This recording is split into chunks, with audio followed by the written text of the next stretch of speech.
வணக்கம் நண்பர்களே.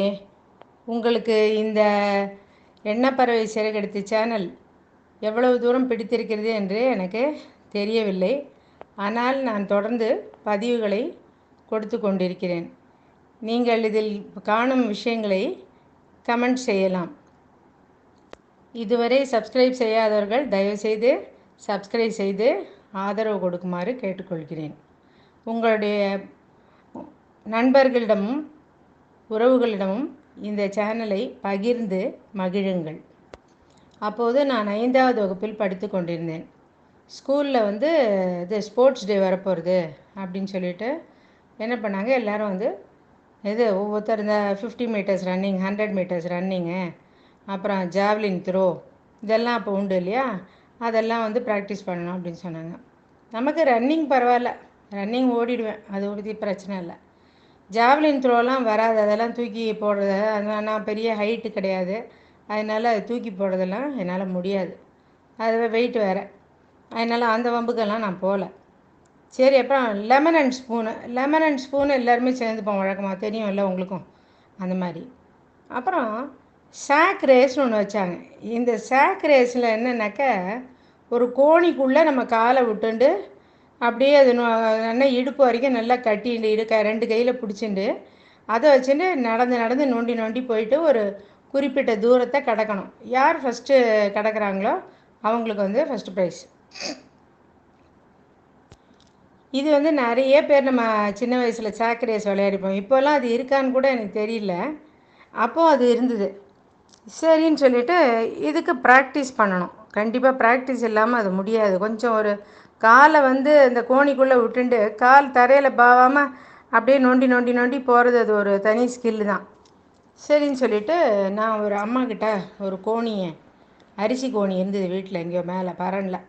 அதை எடுத்து வாங்கிட்டு நல்லா உதறி, அது பூரா ஒரே புழுதி, அதை உதறிட்டு அப்புறம் 2 காலையும் அதுக்குள்ளே விட்டுண்டு, வீடு ஹால் ரொம்ப பெருசாலாம் இருக்க முடியாது இல்லையா, சரின்னு சொல்லிட்டு எங்கள் காரிடாரில், அது ஒரு தனி வீடு, அந்த வெராண்டா மாதிரி இருக்கிற இடத்துல இந்த புழுதி படிஞ்ச சாக்குக்குள்ளே காலை விட்டுண்டு அப்பப்போ தும்மல் போட்டுண்டு காலை வச்சுட்டு நான் நோண்டி ப்ராக்டிஸ் பண்ணுறேன்.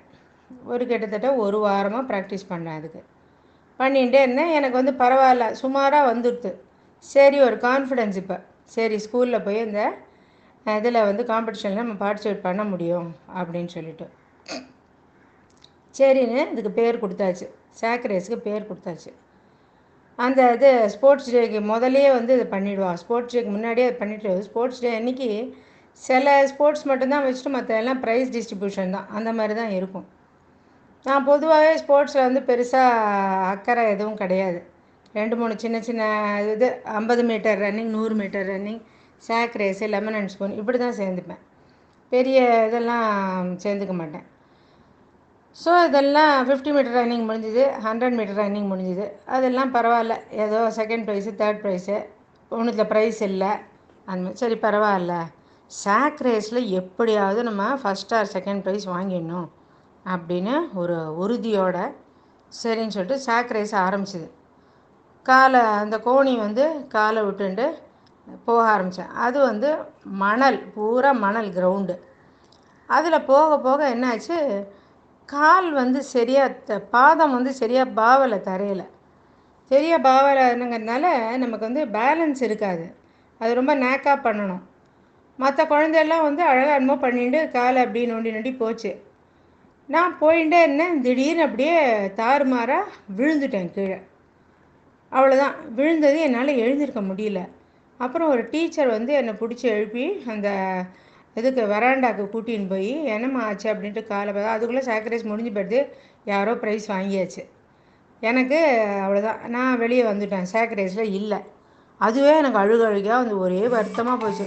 ஐயோ, இவ்வளோ நாள் ஒரு வாரம் ப்ராக்டிஸ் பண்ணமே, இந்த மாதிரி ஆகிடுது அப்படின்ட்டு.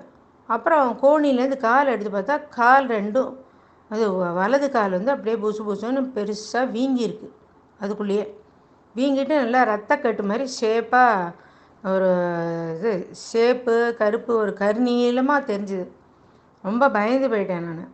அப்புறம் என்ன பண்ணாங்க டீச்சர், ஸ்கூலுக்கு வர ரிக்ஷா மேனை கூப்பிட்டு ரிக்ஷாவில் வச்சு என்னை வீட்டுக்கு அனுப்பிச்சி விட்டாங்க. வீட்டுக்கு வந்தாச்சு. வீட்டுக்கு வந்தான்னா அம்மாட்ட இருக்குது பெரிய டோஸு. அம்மா பார்த்தாங்க. என்ன பண்ண, என்ன ஆச்சு உனக்கு? அம்மா சாக் ரேஸில் விழுந்துட்டேம்மா, ப்ரைஸ் வரலம்மா. ஏன் இந்த வம்பெல்லாம் நீ இழுத்து விட்டுக்கிற? உன்னால் முடிஞ்சால் செய்யணும், உனக்கு முடியாத காரியத்திலலாம் நீ ஏன் இறங்குற அப்படின்னு சொல்லிட்டு முதல்ல கோவிச்சுக்கலான்னு பார்த்தா. அதுக்குள்ளே நான் காலை காமிச்சு, அம்மா காலெல்லாம் வலிக்கிறதுமா, கொஞ்சம் கண்ணீர் விட்டு அழ ஆரம்பித்தேன். அம்மா காலெல்லாம் வலிக்கிறதுமா, ரொம்ப வீங்கி போச்சுமா அப்படின்னு. சரின்னு அம்மா வந்து என்னை பெஞ்சில் உட்கார வச்சு காலுக்கு நல்ல அந்த அயடெக்ஸ் தான் எப்போவும் வீட்டில் இருக்கும், அயடெக்ஸை பிடிச்சி தடவி விட்டு காலை நல்லா நீவி விட்டுட்டு சரி சாப்பிட்றதுக்கு ஏதோ கொடுத்துட்டு, இனிமேல் இந்த மாதிரி வம்புலலாம் போய் நீ மாட்டிக்காத, இது ஏதோ ஃப்ராக்சர் இருக்கான்னு தெரில, அப்பா வந்ததுக்கப்புறம் ஒரு எக்ஸ்ரே எடுக்க சொல்லணும், ஃப்ராக்சர் இருக்கான்னு தெரில, காலை என்னமோ வீங்கி கிடக்கு, சரி பார்க்கலாம், சாயங்காலத்துக்குள்ளே வீக்கம் தனியில் வலி குறையலைனாக்கா நம்ம டாக்டர்கிட்ட போகலாம் அப்படின்னு சொல்லிட்டு அம்மா உள்ளே போய் வேலையை பார்க்க போயிட்டா. நான் பாட்டுக்கு பெஞ்சில் உட்காந்து வருத்தமாக அப்படியே பார்த்துட்டே இருந்தேன். இப்படி தான் என்னோடய சாக் ரேஸ் கதை முடிஞ்சுது.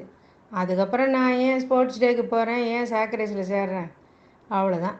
இப்படி தான் நான் ஸ்போர்ட்ஸ்லேருந்து வெளியே வந்துட்டேன். இதுக்கப்புறம் எனக்கு படிப்பு, எழுத்து, கதை, கவிதை இதெல்லாம் தான்.